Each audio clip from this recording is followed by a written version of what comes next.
сабыр сақта, chill power. 112 не деп жатыр барма шауын. Статистика бойынша Қазақстанда жылына 400 әйел тұрмыстық зорлық-зомбылықтан қайтыс болады екен. Ол тек қана әйелдер бойынша, ал тұрмыстық зорлық-зомбылық тек қана әйелдерге жасалмайды. Және де тұрмыстық зорлық-зомбылық әр 6-шы отбасыда кездеседі. Және де ол тіркелген жағдайлар ғана бойынша.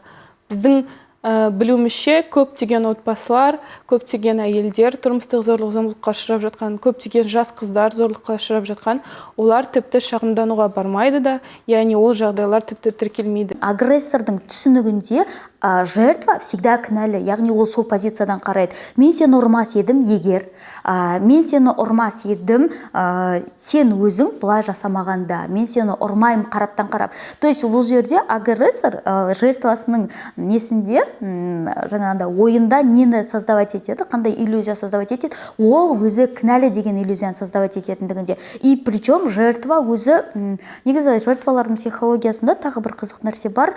Егер мен агрессордың семьясында өтетін болсам, то есть менің нормамның өзі уже сол агрессордың поведениесіне сәйкес келетіндігінде. То есть в моем понимании семья это должна быть, то есть в этой форме. Агрессорларда басқа мәселені шешу моделі жоқ. То есть олардың түсінігінде олар тек қана осылай шеше алады.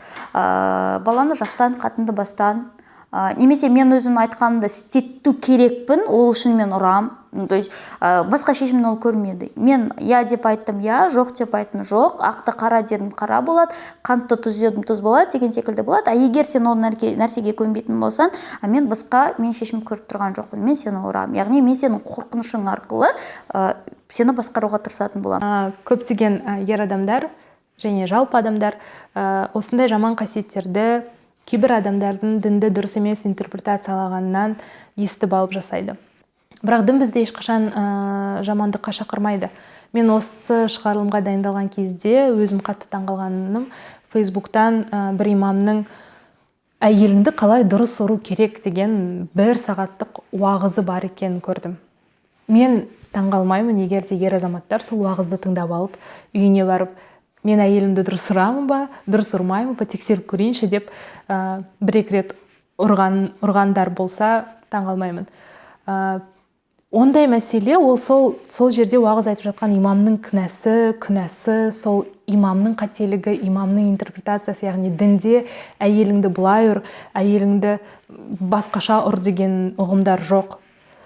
Әйеліңді ұр деген ұғымдар жоқ. Ол біріншіден. Екіншіден, егер де кейбір мысалдарды қарап көретін болсақ, кейбір біздің қоғамдағы ер адамдардың айтқанды жақсы көретін әңгімесі, мен дін бойынша бірнеше әйел ала аламын деп айтады. Шындығында қарайтын болсақ, бірнеше әйелді ерлер жесір қалмас үшін, жетім қалмас үшін бұрын алған болатын. Бағу үшін, балаларына қарау үшін. Ол сіздің аптаның 7 күнінде сізде 7 түрлі әйел, бөлмеңізде 7 түрлі әйел болу үшін емес. Үшіншіден тағы бір мысал, әйелдерді күнәдан сақтау үшін обрезание жасауға болады дінде деп айтады. Мен Қазақстанда ондай түсінік бар ма білмеймін, бірақ бір Кавказ мемлекеттерінде ондай түсініктердің бар екенін білемін. Бірақ обрезание ислам дінде ешқашан болмаған. Ол Африканың солтүстігінен келген дәстүр. Сондықтан да тағы да бір дәлел исламда жоқ екен. Сондықтан біз дінді де тыңдаған кезде кімнен тыңдап жатырмыз? Кім айтып жатыр? Не үшін айтып жатыр? Сен дұрыс түсіндің ба? Ол дұрыс түсінді ма? Соның барлығын анықтауымыз керек. Бірақ ол адамдар дінде олай жазылмады, бірақ мен әйеліме дінде солай жазылған деп айтып, жамылып алып істейінші демейді ғой. Олар шынымен де соған сенеді, шынымен де дінде ұруға болады деп жазылған дейді, шынымен де дінде көп әйел алуға рұқсат берілген деп ойлайды. Сондықтан біз бір ондай интерпретацияларды, дұрыс емес интерпретацияларды беретін адамдармен де күресуіміз керек сияқты. Қоғам болып, мемлекет болып, білмеймін, егер де мен жоғарыда келтірген мысалдағыдай имам болатын болса, 1 сағат бойы қалай дұрыс ұру керек дегенді үйрететін, уағыз айтатын адам болатын болса, оған бір жаза қолдану керек. Себебі ол қоғамда дұрыс емес түсініктерді таратып жатыр, ол қоғамға өзінің зиянын тигізіп жатыр. Менің басымнан өткен бір оқиға бар. Мені бір жігіт серуенге шақырды кешке. Біз есіктің алдында, дворда әңгіме айтып отырған кезде үйдің баспалдақтан лифтқа өтетін балконында бір қатты айғай дауыстар шығып жатты. Бір ер адам әйелге қол көтеріп, боқтап, сілкіп жатқан болатын. Сонда мен қасымда отырған ер азаматқа полиция шақырайық, араласайық, бірдеңе істеу керек шығар деп айтқан болатынмын. Ол маған біреудің арасына араласып қайтесің, ол әйел, скорее всего, заслужила деп айтқан болатын. Сонда ғана мен алдымда қандай адамның отырғанын түсіндім. Бәлкім ол жігіт ертең өзінің әйеліне қол көтермейтін шығар.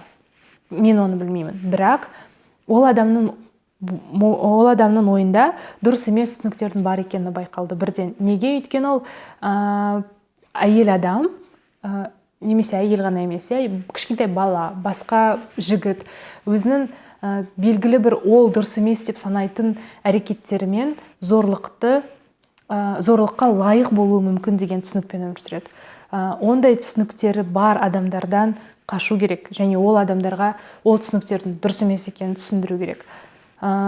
Мен біріншісін жасадым, түсіндіруге мүмкін ақылым немесе мүмкіндігім жеткен жоқ. Мен жай ғана ол адаммен араласуды тоқтаттым. Кез келген агрессорды тануға болады. В принципе, мен айтам, кез келген агрессор ол әйел мен күйеу болмай тұрып, қыз бен жігіт болған кезде сразу танылады. Ол қалай танылады? Біріншіден, сіздің телефоныңыздан басталады ол әңгіме. Сен егер телефоныңды ұстайын, көрейін, не істеп жатсың, кіммен кездесіп жатсың, қайт, басқа, ол уже сізді ойынша меншіктеп тұрғандығында. Сіз уже ойша меншіктеуге көнетін болсаңыз, сіз әйелі болғаннан кейін да ол сізді в целом меншік ретінде қарастырады. Это моя вещь, это не тот человек, да, который должна жить, которая должна, білмеймін, өмірден рахат алу керек, менімен бірге даму керек деген секілді сізді партнер ретінде емес, сізді кім ретінде көреді, бір зат ретінде көреді, и сіз оған өте ыңғайлы болу керексіз. И көп қыздар оны қалай түсінеді, бізде қыздардың да интерпретациясы өте қате. Если же ол менің телефонымды қарайтын болса, ол мені қызғанады. Менде бір қызық консультация болды, сол қыз абьюзер не болды, енді абьюзер, агрессор деп айта берейік, абьюзермен қарым-қатынаста болған, и ол маған мынандай нәрсені айтады да, маған оның қызғанғаны ұнайды дейді. Мен айтамын, ол қызғаныш қалай көрініс табады? Енді телефон сындыруға дейін барады деп айтып жатыр да, ол кісі, олар үйленбеген, и мен айтамын, қызғаныш деген не в целом десем, ол махаббат қой дейді. Мен айтамын, хорошо. То есть біздің қыздардың түсінігінде, егер ол қызғанбаса, может, ол мені жақсы көрмейді. То есть это ненормально.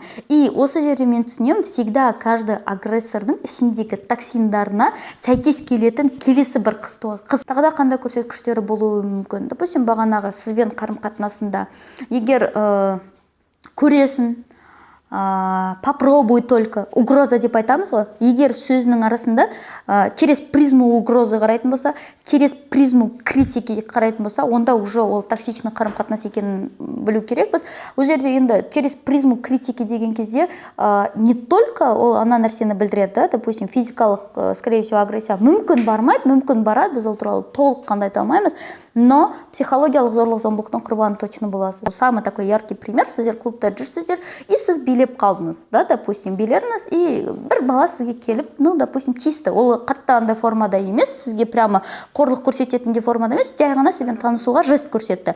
И ол кезде ол келіп сразу, да, бізде жақсы көретін нелер бар ғой, вербальный сөздер, агрессивті вербалды сөздер бар ғой, егер ол соны сөз пайдаланып бастаса, матершинный слова деп айтамыз ғой, соны пайдаланып бастаса и сразу төбелеске кіретін болса, это является первым признаком. То есть сіздің көзіңізше қол көтерген ер адам, біреуге қол көтерген ер адам, сізге де ол қол бір күні келеді. Немесе сізге келіп, қолыңыздан ұстап, не істеп жатсың, билемейсің, былай жүр, сен алай жүр, сен кет, сенмен разберемся, а сен бар, отыр, это уже является вправду первым признаком. Отбасында туралы міндетті түрде сіздер сұрау керексіздер, потому что бізде көп қыздар қалай айтады, мы же будем только біз екеуміз ғана өмір сүреміз ғой, то есть маған оның отбасы маңызды емес деген секілді факторларды айтып жатады. Но шыны керек, егер отбасында зорлық көретін болса, ол бала үшін зорлық-зомбылық, ол травма болуы мүмкін, басқа болуы мүмкін, ол даже сізге келіп, мен осындай нәрсе көрдім, енді мен жасамайым деген нәрсе болса да, бірақ оның түсінігінде ол нәрсе бар. То есть менде консультацияда тоже бір қыз болды, мені жігітім дейді, просто так келеді да, маған айта береді дейді, әйелге қол көтеруге болмайды, ол деген мүлдем болмайды, и ол периодически айтады дейді да, біз ол тақырыпқа даже келмесек те. Но самое интересное нәрсе, сол клиент, оказывается, үйленгеннен кейін бір айдан кейін сол бала ұрып бастайды. То есть ұрады и ең қызығы олар бірге өмір сүреді ата-анасымен. И ата-анасы жаңағы анасы андай сөздерді мен айтып бастайды екен да: құтырып кетті сенің әйелің, бірдеңке істесей, не істеп жүрсің, неге қарамайсың деген секілді нәрселерді айтады. То есть көрдіңіз бе, ана жердегі әйел: мен де шыдадым, сен де шыдайсың, бір-екі рет шапалақта тұрған ештеңе жоқ. То есть көрдіңіздер, уже ол токсичность деп ол семьяның моделінде бар. И неге ол әйел, то есть ана жерде андай нәрсе болуы мүмкін да, ол әйел өмір бойы жұмыс жасамаған, бәріне қызмет етіп келген, и сіз бардыңыз, сол отбасына түстіңіз, и сіз қызмет жасайсыз, сіз әдемі киінгіңіз келеді, өйткені сіздің түсінігіңізде сол нәрсе бар, и қасыңыздағы адам сол провокатор болмауына кім кепіл? То есть әкесі айтады: келін не істеп жүр? Енді әйеліне рұқсат бермеді ғой ол жарқырап жүруге, почему ол келініне рұқсат беру керек деген секілді. Әр отбасында бір немесе бірнеше агрессорлар өмір сүруі мүмкін. Причем олар бір-біріне якобы жертва, якобы агрессор, сондай нәрсе болады. Мен осы жақында бір нәрсені естідім, батыстың кісісінен: мені енем ұрды дейді. То есть не только ол ер адамдардың арасында: мені енем ұрды, мені енем қорлайды, мені атам қорлайды, атам ұрды. Оның барлығы біз енді кімді өз-өзімізбен айналамызда окружать еткендігімізге байланысты бізге жат болып көрінуі мүмкін ол нәрсе. Бірақ тіпті окружением арасында мен психологиялық зорлық-зомбылықтың примерларын өте жақсы білемін. Экономикалық зорлық-зомбылықтың примерларын өте жақсы білемін. Егер сіз оны даже айтып жатсаңыз да, жертваға ол нормальный болып қалыптасады. Жертва өзі провокация жасайтындай деңгейде болуы мүмкін. Но ол агрессордан ешқашан ответственностьті снимать етпейді. Бізде былай болады. Мен всегда қыздарға мына нәрсені түсіндіргім келеді. До проявления физических насилий либо психологических насилий есть момент деп айтамын. Сол кезеңдерде жауапкершілікті 50-50-ге бөлуге болады. Ұрысып қалсаңыздар жауапкершілікті 50-50-ге бөлуге болады, немесе түсініспей жатсаңыздар солай жасауға болады. Бірақ агрессия басталған кезде, хоть жертва провокация жасай берген күннің өзінде де агрессорда вариант болды қашып кете салуға, игнорировать ете салуға деген секілді. Ұрды, полностью бүкіл жауапкершілік сол агрессорға кететіндігінде. Сондықтан да ешқашан прямо ұмытыңыздар ол нәрсені. Может быть, она чем-то заслужила деген нәрсені. Мен өзім кінәлімін, тілімді тыю керек еді, мен мынаны дұрыс істемей қойдым, бүгін тамаққа тұзды аз салып қойдым иә, мысалы. Бірақ та сен ешқашан да ол адамның сен агрессор көрсетіп жатқан нәрселерге сен не істеп қойсаң да агрессор оны саған жасауға құқығы жоқ. Оның жасап жатқан нәрсесі әрқашан да қылмыс болып табылады. Жабыр көрсетушіге келетін болсақ, ол кісілерге реабилитациялық жұмыс жасалмайды. Оларды қамауы мүмкін, оларды жәбірленушіге жақындатпауы мүмкін, айыппұл салғызуы мүмкін, бірақ ол кісілердің психикалық жағдайымен әрі қарай жұмыс жасалынбайды. Бағанағындай кризисный центрларды алатын болсақ, ол жерде мысалы зорлық-зомбылық көрсетілген адам барып 30 күн демалып қайтып келуі мүмкін, бірақ ол үйіне келгеннен кейін ол жағдай қайтадан қайталануы мүмкін. Осы орайда екі тараппен де жұмыс істеу, екі тараптың да психологиялық жағдайына реабилитациядан өткізуге көңіл бөлу аса маңызды. Психологтар агрессорлармен де жұмыс жасайды. Егер де сіз өз бойыңыздан агрессияға жақын бір қасиеттерді байқасаңыз, немесе біреуге зорлық-зомбылық көрсеткен болсаңыз, және ол адам сізді кешірген болса, ол зорлық-зомбылықты жалғастыра беруге болады деген сөз емес. Ол керісінше мамандарға жүгіру керек деген сөз. Ондай қасиеттерді байқап, өзіңмен жұмыс жасау ұят емес. Ол қасиеттерді біле тұра, ары қарай зорлық-зомбылықты жалғастыра беру қылмыс. Егер ері әйелін соққан жағдайда, оларға қатысты бірнеше шара қолданылуы мүмкін, әкімшілік шаралар. Біріншісі ол профилактикалық әңгімелесу, яғни ұрып-соғу неден пайда болды, себебі қандай жағдайларда орын алды. Сонымен қатар тиіспеу нұсқамасы шығаруы мүмкін, яғни 30 күн көлемінде ол адамның жәбірленушімен кездесуге, сөйлесуге, қандай да бір контактқа баруына тыйым салынады. Сонымен қатар әкімшілік жаза ол ұрып соққан адам 3 тәулікке, ең көп дегенде 10 тәулікке, яғни 3 тәулікке қамалуы мүмкін, және ол 1 жылдың ішінде 2 рет қайталанатын болса 10 тәулікке қамалады. Сонымен қатар психиатрда емдеу шаралары да жазылуы мүмкін. Сабыр сақта, чил пауэр, 112 деп жатыр барма шауын. Бірінші тұрмыстық зорлық-зомбылыққа келетін болсақ, тұрмыстық зорлық-зомбылық ол тек физикалық күш көрсетумен шектелмейді, ол психологиялық зорлық-зомбылықта болуы әбден мүмкін. Яғни физикалық зорлық-зомбылық болсын, психологиялық зорлық-зомбылық болсын, оған көнетін адамның миында осы зорлық-зомбылық это допустимо деген түсініктің уже бар екендігінде. То есть бізде ол нені көрсетеді? Ол адамның немесе өскен ортасында, немесе сол өмір сүрген ортасында зорлық-зомбылықтың болуы, немесе өзінің балалық шағынан бастап сол зорлық-зомбылықпен кездесуі, және сол кездескен кезде оның істеген әрекеті қандай болды.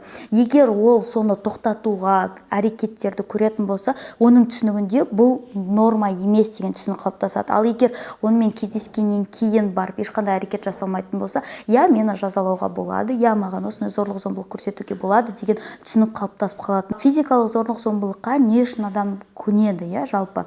Ол жерде басқа мүмкіндік немесе мұны шешуге болады деген нәрсенің жоқ екендігінде, немесе адамның іште мен осыған лайықпын, яғни мен мүмкін өзім осыған лайық болдым, өзім осыған әсер еттім, немесе мен егер былай айтпайтын болса, мен егер былай жасамайды, яғни шарттастырылуы, өзінің әрекетін ана адамның әрекетімен шарттастырады. Сол шарттастырған кезде мүмкін мен осы жерде где-то что-то не так сделала, мне надо было как-то деген, ол адамның ішкі чувство вины деп айтамыз ғой, чувство винының жоғары деңгейде көрініс табуында болып табылатындығында. Көп жағдайда зорлық-зомбылыққа қатысты істер қарастырылып жатқан кезде біз жәбірленушіні кінәлайтын жағдайларды кездестіріп жатамыз.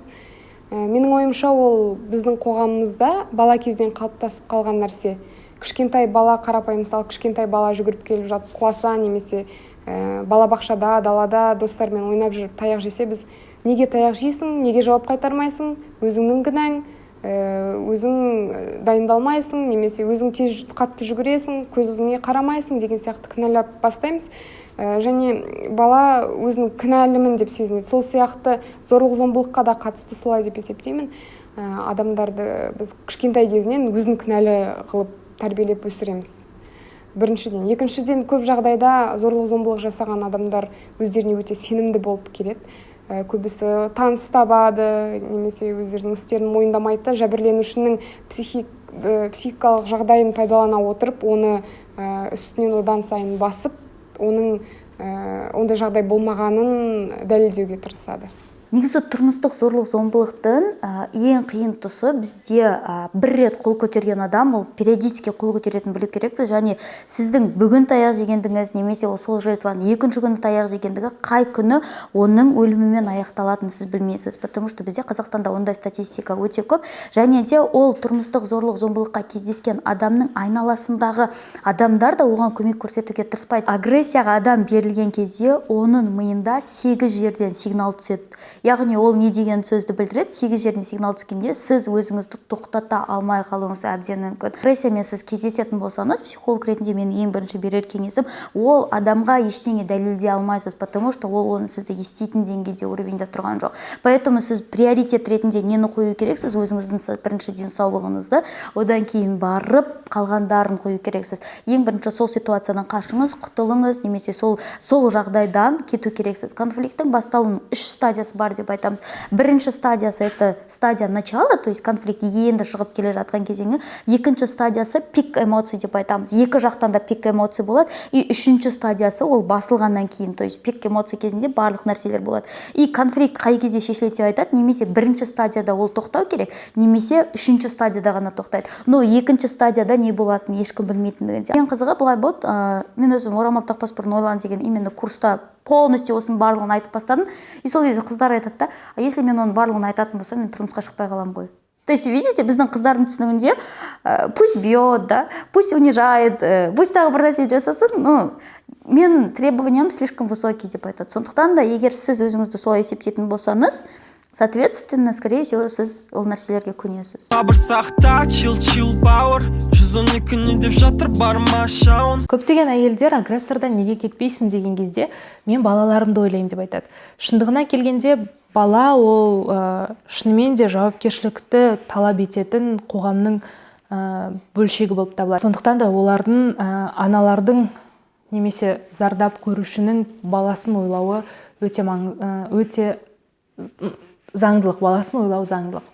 Бірақ осы жағдайда біз екі түрлі дүниені қарауымыз керек.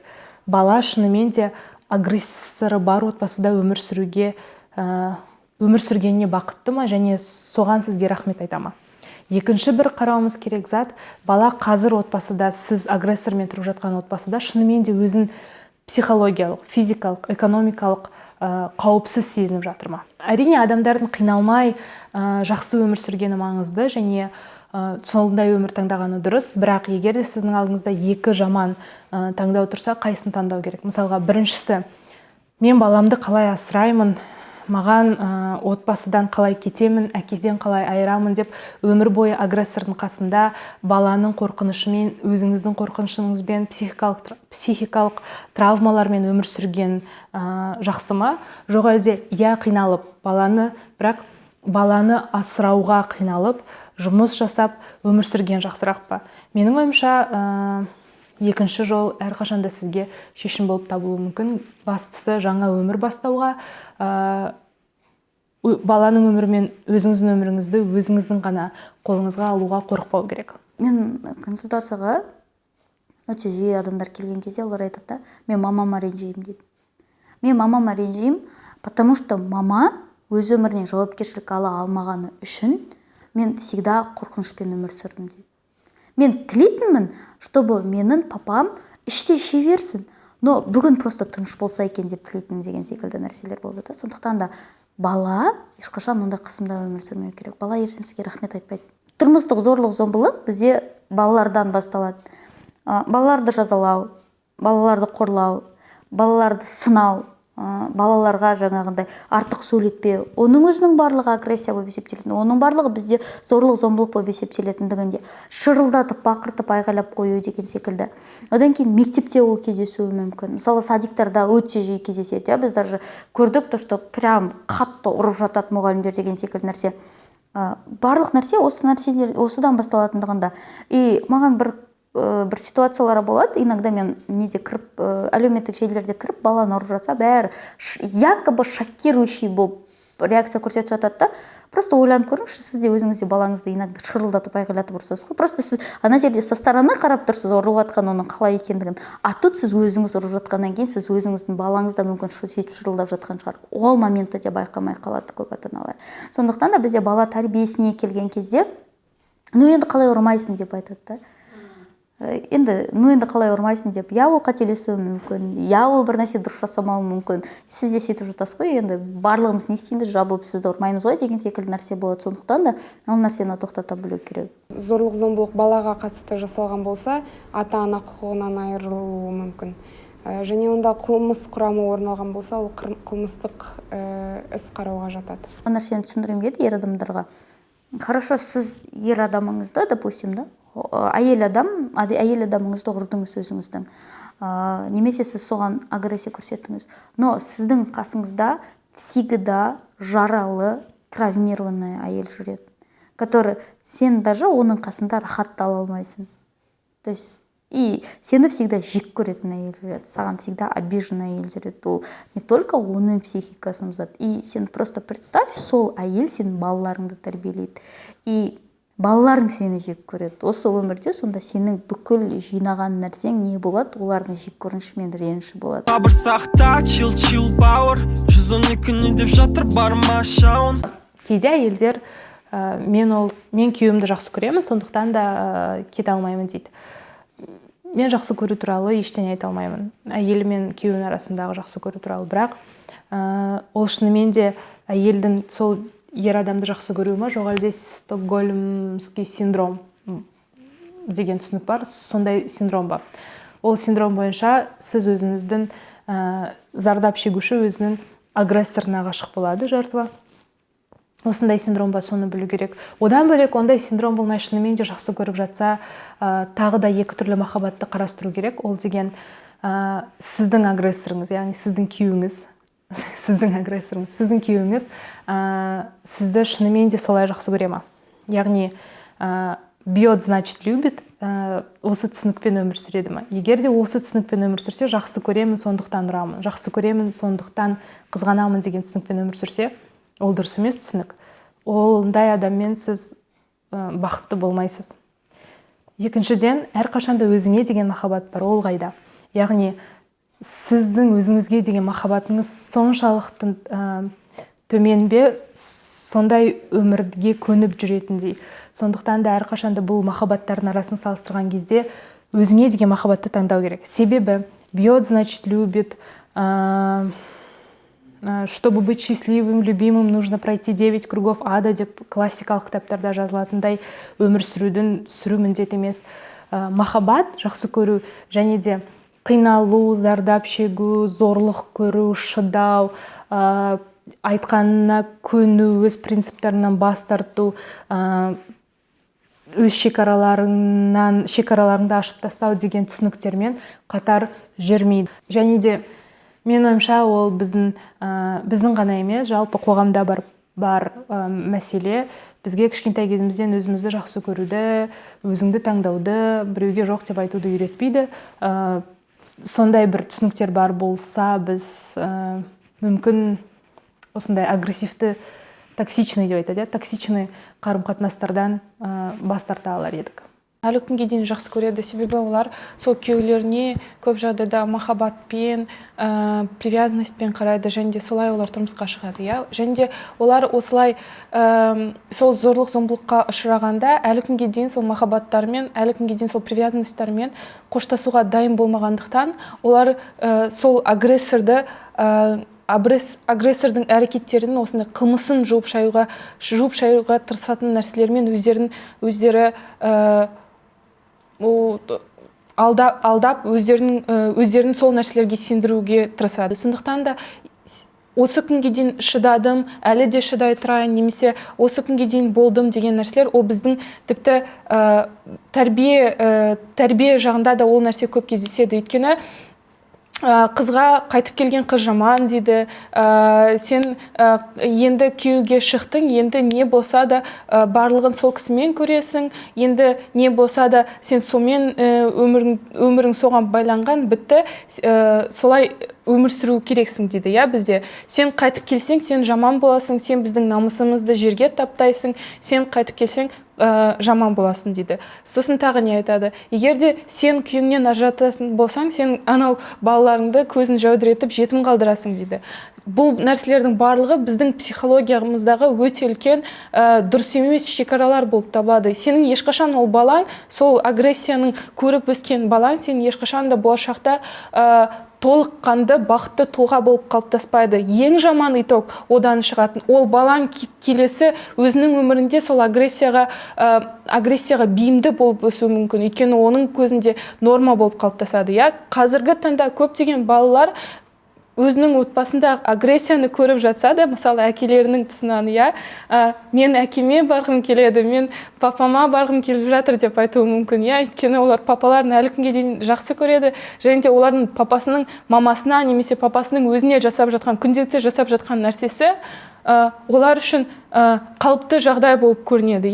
Бірақ та біз психологиялық тұрғыда осылай қалыптасқан балалармен жұмыс жасау арқылы оның ешқашан да дұрыс нәрсе болмағандығын мен жұмыс жасау керекпіз. Және де біз оның басқа балалардың сондай нәрселерді көрмеуіне байланысты жұмыс жасау керекпіз. Сондықтан да әр адам осындай зорлық-зомбылыққа көз жұмбау керек. Егер де саған дейін шыдағандар болса, сенің анаң шыдаған болса, сенің әжең шыдаған болса да, сен оған шыдауға міндетті емессің. Сен қазір барлығын өз қолыңа алда әрекет ет, өзіңді өзің құтқар. Сабыр сақта, чил бауыр, 112 не деп жатыр барма шауын. Бізде қоғам болып агрессорларды жазалау деген нәрсе жүрмейді. Бізде қоғам болып агрессорларға аяныш, екінші мүмкіндік деген секілді нәрселер жүретіндігінде. То есть ана ел даже мен заявление жазып жібердім, кетсін деп тұрған күннің өзінде жаңағында агрессордың әпкесі келеді, тағы біреу келеді. Әр адам өз әрекетіне жауапкершілік ала білсін деген қоғамда өмір сүретін болса, мен даже бауырым болсын, егер ол әйелін ұрды ма, егер ол сол ұрғаны үшін неге бару керек па, жазалану керек па, мен адам ретінде, бірінші әпкесі емес, мен адам ретінде не істеу керекпін? Ол жазаға лайық болсын, ол жазалансын деген позицияға тұру керекпін. Енді біздің анамыз да ол нәрсеге араласпау керек. Бізде қоғамда ондай нәрсе жоқ. Біздің қоғамда не істеуге тырысады? Жауапкершілікті поглаживаниемен өткізіп жіберуге тырысады. И самый интересный нәрсе былай болады да, сол агрессорға, допустим, заявление жазған әйелді соңында кінәлі қылып шығарады. То есть анауының ұрғандығы, даже араласатын болсаң, неге сен осы уақытқа дейін араласпадың? Неге сен и вправду қол көтермейтін ұрпақ тәрбиелей алмадың, егер сен шынымен де балаңа жаның ашитын болсаң? Сол әйел ұрылып жатқан кезде сен қайда болдың? Араласатын болсаң, сен вправду сол жерде араласу керек соған. А когда ана әйел өз-өзін қорғап бастаған кезде сен араласпау керек. Сен бүгінге дейін зорлық зомбылықты көрмегенің, сен бүгіннен кейін ешқашан зорлық зомбылыққа душар болмайсың деген нәрсеге кепіл бермейді. Сенің жақындарың зорлық зомбылыққа ұшырамайды деген нәрсеге кепіл бермейді, иә. Сенің туыстарың осындай жағдайға душар болмайды деген нәрсеге кепіл бермейді. Сондықтан да әр адам осы қоғамдағы ортақ мәселемен күресуге міндетті. Себебі егер де сен бүгін көз жұматын болсаң, ертең ол тағы қайталанады, арғы күні ол тағы қайталанады. Осылайынша біз қоғамды тек қана сол зорлық зомбылықты көріп жатқан адамдар үшін ғана емес, көз жұмудың кесірінен біз оны бүкіл қоғамға, бүкіл адамдарға, қауіпті қоғамға айналдырамыз. Сондықтан да біз осы кез келген адам сол зорлық зомбылықты көргенде күресетін болса, егер де оған көзін жұмбайтын болса, егер де оған ол әрқашанда көмек үшін беруге тырысып, сондай жағдайларды кездестіргенде көшеде полицияны шақырып, және тағы басқа көмектер көрсететін болса, оның сол адамға ғана берген көмегі емес, ол оның қоғамға берген көмегі болып саналады. Тағы экономикалық зорлық зомбылық деген бар. Ол енді көбінесе шекара тақырыбында, бірақ сонда да сізге ақша таппай қалатындай состояние жасамау керек болады. То есть сен просто жұмыс жасамайсың, потому что я так хочу, потому что оның өзі уже зорлық зомбылықтың түрі болып келетіндігінде, себебі сіз енді ақшамен зависимы болғаннан кейін ол адамның тарапынан сізге деген толыққанды тәуелділік пайда болатындығында, даже сіз жұмыс жасай алмайтын кезеңдер болады әйел адамда, я аяғы ауыр кезіңіз, басқа кезіңіз, ол сізге өзінің жаңағыдай табысының міндетті түрде бір көлемін беріп отыру керек, оланда болмау керек. Так, нанға 50 теңге тастап саған да, допустим, нанның 100 теңге екені маған маңызды емес, сен соны жеткізу керексің. Так, киім алмай ақ қой, сен бәрібір ешқайда барып жатқан жоқсың, тойға барасың, сол кезде аласың деген секілді нәрселер болмау керек. Оның уже зорлық болып есептелетіндігіне даже хуже состояниялар бар. Менің клиенттерім арасында карточкаң қайын апанда, немесе қайын апа емес, именно енеңде болады. Сен егер мен мамама карточканы бермейтін болсаң, значит сен біздің отбасына кіргің келмейді деген секілді нәрселер болады. Оның өзі зорлық зомбылық, және бұл экономикалық зорлық зомбылық болып келетіндігінде. Зорлық зомбылыққа әрқашанда отбасындағы экономикалық жағдай, экономикалық тұрақтылық немесе тұрақсыздық көп әсер етеді. Және де сондай экономикалық тұрақтылығы жоқ отбасыларда оның өте жиі кездесетіндігі, және соған олардың отбасылық табыстарының жетіспеушілігі, күйеуінің немесе әйелінің жеткілікті түрде табыс таппауы көптеген себеп болуы мүмкін. Бірақ та ол ешқашанда тек қана сондай кедей отбасылардың, сондай экономикалық тұрақсыз отбасылардың ғана мәселесі болған емес. Себебі зорлық отбасындағы тұрмыстық зорлық зомбылықтың түпкі себебі ол тек қана экономикалық жағдайлар ғана емес, ол психологиялық жағдайлар, ол ментальды жағдайлар, және де ол нәрселер тек кедей отбасылардан бөлек бай отбасыларда да, тұрмыстық жағдайы өте жақсы отбасыларда да бола береді, және де оның себептері әрқашанда әртүрлі болуы мүмкін. Сондықтан да біз оны тек қана кедей отбасылардың мәселесі деп айта алмаймыз. Біздің қазақтар деп айтады да. Біздің қазақтар деп айтпаңыздар, потому что сіз былай айта аласыз. Адамдар бар, бейім сондай жертваға деген секілді. И оның көлеміне байланысты болады. Сондықтан да, біз айта алмаймыз ғой, мысалы Европада вообще жертвалар жоқ деген секілді қылып. Почему? Оларда да мүмкін бар, но оның көлеміне байланысты болады. Бізде қазір просто көбірек болып тұр. Сондықтан да ұлтты алып, бір сразу біздің қазақтар, біздің қазақтың әйелдері деген секілді нәрселерді жақсы көреді. Біздікілер ғана ақмақ деген секілді. Біздікілер шыдайды, немесе шыдау керек деген. Олай қарастырудың қажеті жоқ. Сабыр сақта, chill power, 112 не деп жатыр барма шауын. Менің өмірімде ең қатты таңғалған сәтім, және де ең қатты өкінген сәтім болған. Ол бір күні кешке үйге қайтып бара жатып, зорлық зомбылыққа куә болдым. Бір еркектің, қалай оның заңды түрде әйелі ма, әлде сожительницасы ма, білмеймін, бірге тұратын, бірақ сол бір әйелді қатты сабап тұрып ұрып жатқан, көшенің дәл қақ ортасында ұрып жатқанын көрген болатынмын. Сол кезде ең қатты өкінген сәтім, ол менің қалай көмектесерімді білмегенім, және де көшеде оны көріп кетіп бара жатқанда басқа ер адамдардан сұрадым, үлкен адамдардан сұрадым. Ағай, ана жерде ұрып жатыр, көмектесіңіздерші. Апай, ана жерде ұрып жатыр, көмектесіңіздерші дегенде, менімен бірге ана әйелді құтқаруға ешкімнің бармағаны, өзімнің қорыққаным. Сол кезде 102-ге звондадым.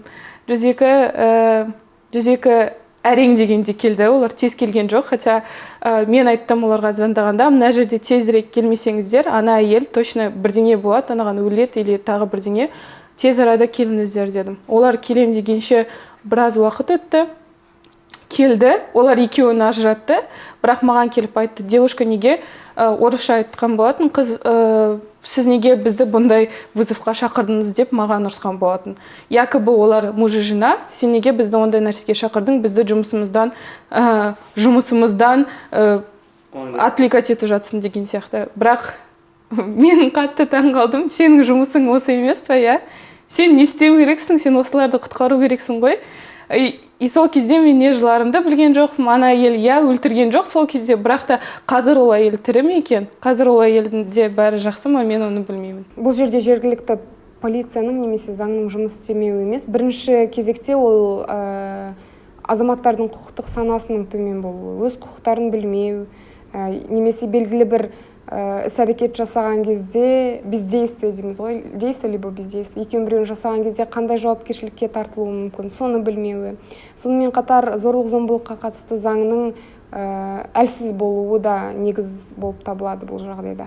Жәбірленушіні егер қылмыс құрамы бар болған жағдайда қылмыстық іс қозғалса, мемлекет тарапынан агрессордан қорғауға болады. Біздің елімізде балаларға және жастарға арналған горячая линия номері бар, ол 150.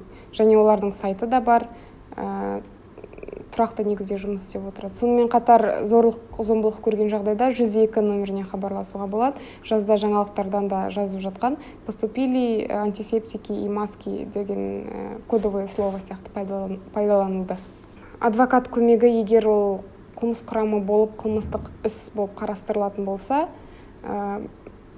қылмыстық іске қатысушы барлық жақтарға беріледі. Ал әкімшілік жағдайда ол әкімшілік жауапкершілікке тартылатын болса, жауапкершілікке тартылатын адамға ұсынылуы мүмкін. Жәбірленушілерге реабилитациялық көмек көрсету орталықтары жұмыс істейді. Ол Астанада Үміт, Қорғау Астана, Алматы қаласында Родник кризистік орталықтары және басқа да өңірлерде көмек көрсетіліп жатады. Қазақстанда тұрмыста зорлық-зомбылыққа ұшырап жатқан, агрессордан зардап шегіп жатқан кез келген әйел, кез келген адам, және де кез келген бала кризистік орталықтардан өздеріне көмек алады. Кризистік орталықтар бізде әр аймақта бар. Жалпы Қазақстанда 40 шақты кризистік орталықтар бар, және де олар толыққанды көмек көрсетеді отбасыларға. Олар бізде заңды тұрғыда көмек көрсетеді, психологиялық тұрғыда көмек көрсетеді. Егер де әйелдері күйеулерінен ажырасып жатқан жағдайда болашақтағы жұмыстарын табуға көмек көрсетеді, және 6 ай бойы оларды тегін қамқорлығына алып, тегін тамақтандырып, тегін психологиялық көмектерден бөлек сабақтар өткізіп, оларға барлық жағдайларын жасайды. Сондықтан да егер де тұрмыстық зорлық-зомбылықты көріп, сондай ортада өмір сүріп жатқан адамдар болса, күйеулеріңізден кетуге қорықпауларыңызды сұраймын. Сіздерге көмек көрсететін орталықтар бар, және де олар сіздердің өмірлеріңізде жаңа пара қашуға толыққанды көмектесе алады. Сабыр сақта, чил бауыр, 112 не деп жатыр барма шауын. Көзді ашып жұмдым, келіп қалды сәуір. Жағдай жаман емес, жағдай тәп-тәуір.